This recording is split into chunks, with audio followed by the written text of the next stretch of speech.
मार्च 2020 में जब lockdown announce हुआ तो हम में से मेजोरिटी के पास 3 सिचुएशंस आई थी सडनली। एक सिचुएशन नहीं आई थी एक्चुअली। एक कोविड आया था, सडनली एन अननोन थिंग ना, जिसके बारे में हमें नॉलेज नहीं थी।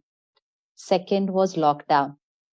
पहले कुछ 15-20 दिन वो लॉकडाउन अच्छा लगा सबको, लेकिन उसके बाद वो बहुत कंफर्टेबल नहीं था बहुतों के लिए, क्योंकि सपोज एक 1 बेडरूम हाउस है या 2 बेडरूम हाउस है, उसमें से हस्बैंड भी वर्क फ्रॉम होम, वाइफ भी वर्क फ्रॉम होम, बच्चे भी study from home, grandparents भी।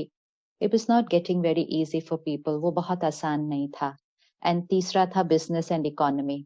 तो उसके बारे में जितना सा न्यूज में बात होने लग गई, अभी कुछ हुआ नहीं था लेकिन बातें बहुत ज्यादा बहुत जल्दी होने लग गई कि इतने लोगों की नौकरियां चली जाएंगी इस साल, इतने लोग, इतना ये जाएगा, इतनी सैलरीज कट हो जाएंगी। तो सिर्फ वो खबरें सुन सुनकर भी एक इफेक्ट जो माइंड पे था। तो ये मार्च 2020 के एंड में ये 3 बातें ऑलमोस्ट इकट्ठे इकट्ठे आई थी ह्यूमन माइंड के सामने। हम पहले, कोविड से पहले भी हमने ये अभ्यास नहीं किया है कि हमारा मन परिस्थिति पर निर्भर नहीं है। हमारे मन के पास क्षमता है कि परिस्थिति चाहे कुछ भी हो, हमारी सोच हमारी अपनी होती है। हम मुश्किल से मुश्किल परिस्थिति में बहुत स्थिर और संयम से रह सकते हैं। ये हमारी क्षमता है, जिसको कहा जाता है आत्मनिर्भर, सेल्फ रिलायंट। कि ये जो आत्मा है, शक्ति है, ये परिस्थिति पर निर्भर नहीं है, ये आत्मनिर्भर है, स्व पर निर्भर है, इमोशनल इंडिपेंडेंस। लेकिन कोविड से पहले भी हम ये प्रैक्टिस नहीं कर रहे थे। हम कह रहे थे ये बात ऐसी आई, बुरा तो लगना ही था, इसने ऐसा किया, गुस्सा तो होना ही था, इसने ऐसा किया, डर तो लगना ही था। सिचुएशन डिपेंडेंट, पीपल डिपेंडेंट, मतलब हम लोग और परिस्थिति पर निर्भर थे। और ऐसा जीवन हम जी रहे थे और कोविड आ गया। पहले दिन से सरकार ने, मीडिया ने एंड ऑफ कोर्स हमारे डॉक्टर्स ने कहा, take care, don't panic. The line was very clear, take care, don't panic. एक हफ्ते के अंदर हमने सीख लिया कि टेक केयर कैसे करना है। डोंट पैनिक वाला पार्ट तो हमने छोड़ दिया। हमने कहा डोंट पैनिक का क्या मतलब है, पैनिक करना तो नेचुरल है।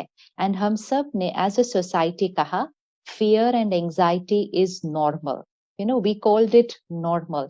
तो सब अपने आप को अलाउ कर देते हैं वो इमोशन क्रिएट करने के लिए। और हमने सोचा जब ये परिस्थिति ठीक हो जाएगी तब हम ठीक हो जाएंगे। जब तक परिस्थिति ठीक नहीं होती तब तक डर और चिंता नॉर्मल है। एक ह्यूमन माइंड कुछ घंटों के लिए डर और चिंता से चल सकता है, कुछ दिनों के लिए कर सकता है, लेकिन जब 1 साल से ऊपर हो जाए और वो डर और चिंता घटने की बजाय बढ़ती जाए, तो I am sure that's where वो सिर्फ एक इमोशनल इफेक्ट न रहकर वो फिर कभी कभी कईयों के लिए मेंटल हेल्थ के ऊपर भी इफेक्ट डाल देता है।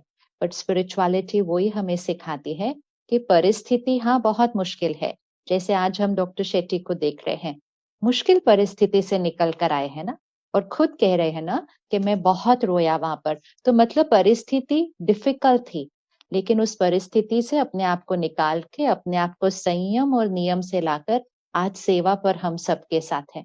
परिस्थिति को अपने ऊपर नहीं हावी होने दिया, खुद अपने आप को परिस्थिति से ऊपर लेकर अपने जीवन को संयम में लाना, ये हमें स्पिरिचुअलिटी पावर देती है। इसको कहते हैं आत्मनिर्भर, इमोशनल इंडिपेंडेंस। ये हमें प्रैक्टिस करनी है। फिर हमारे लिए कोविड एक बहुत बड़ी सिचुएशन है, लेकिन फिजिकल हेल्थ सिचुएशन ही है। वो फिर एक फिजिकल हेल्थ सिचुएशन ही है। वो एक इमोशनल या मेंटल हेल्थ क्राइसिस नहीं बनेगा अगर हम उस प्रैक्टिस से सिर्फ कोविड के टाइम में जीवन की हर परिस्थिति में अगर उस तरह से चल रहे हो कि हाँ ये बात है, लेकिन यहाँ क्या होना ये मेरी चॉइस है। उसने गलत व्यवहार किया, मुझे कैसा सोचना बोलना मेरी चॉइस है। हम सिचुएशन और लोगों के व्यवहार के गुलाम नहीं, हम अपने मन और जीवन के मालिक हैं।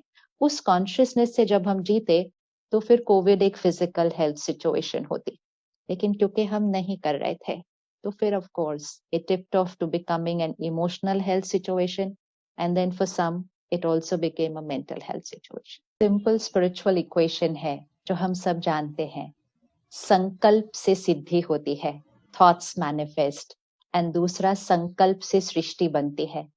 संकल्प से सृष्टि, जब ये इक्वेशन है तो फिर थॉट पावर का क्या इम्पैक्ट है? सृष्टि मीन्स हमारी दुनिया, क्योंकि हर थॉट का असर हमारी फीलिंग्स पर पड़ता है। तो हमारी मेंटल हेल्थ पर कहीं ना कहीं हमारे थॉट्स का असर तो पड़ ही रहा है।